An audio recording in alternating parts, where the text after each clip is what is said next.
ময়মনসিংহের ধোবাউড়া উপজেলা সীমান্ত দিয়ে অবৈধভাবে ভারতে পালানোর সময় সাংবাদিক মোজাম্মেল হক বাবু ও শ্যামল দত্ত সহ আটক হয়েছেন ৪ জন।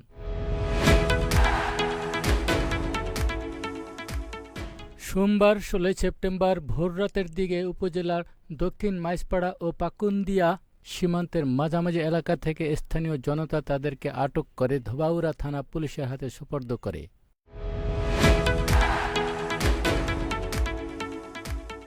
এ সময় তাদের বহনকারী একটি প্রাইভেট কারও জব্দ করা হয়। ধোবাউড়া থানা পুলিশের ভারপ্রাপ্ত কর্মকর্তা ওসি মোহাম্মদ চান মিয়া এর সত্যতা নিশ্চিত করেছেন।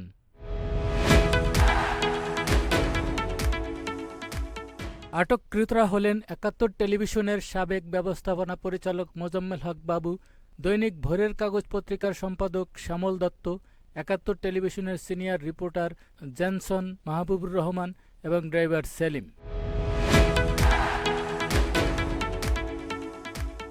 ময়মনসিংহের পুলিশের সুপার এসপি মোহাম্মদ আজিজুল ইসলাম বলেন, বর্তমানে আটককৃতরা পুলিশ হেফাজতে আছেন।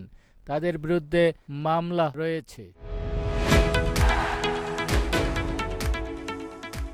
৭১ টিভির senior reporter Jensen Mahbubur Rahman বলেন, আমার বাড়ি ময়মনসিংহ সদরে। আমাকে স্যার মোজাম্মেল বাবু সীমান্ত নিয়ে আসার কথা বলেন। তারপর আমি নিয়ে আসার পথে সীমান্ত এলাকার কাছাকাছি জায়গায় ১০টি মোটরসাইকেল আমাদেরকে পথরুদ্ধ করে এবং আমাদেরকে গাড়ি থেকে নামিয়ে কিল ঘুষি মারে আমাদের কাছ থেকে টাকা পয়সা চেক করে সবকিছু নিয়ে যায় তারা। ৫ই আগস্ট শেখ হাসিনা সরকার পতনের পরদিনেই ব্রাহ্মণবাড়িয়া আখাউড়া হয়ে সপরিবারে ভারতে যাওয়ার সময় দৈনিক ভোরের কাগজের সম্পাদক শ্যামল দত্তকে আটকে দিয়েছিল ইমিগ্রেশন পুলিশ।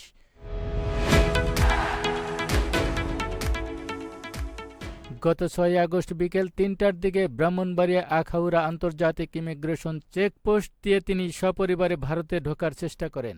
তবে এরপর থেকে তাকে প্রকাশ্যে দেখা যায়নি।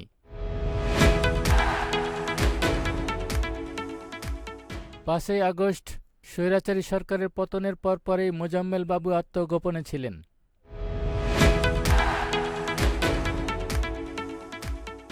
বৈষম্যবিরোধী আন্দোলনের মধ্যে রাজধানীর মিরপুরে মোহাম্মদ ফজলুল হত্যা ঘটনায় ভাসানটেক থানায় দায়ের করা এক মামলায় শ্যামল দত্তকে আসামি করা হয়।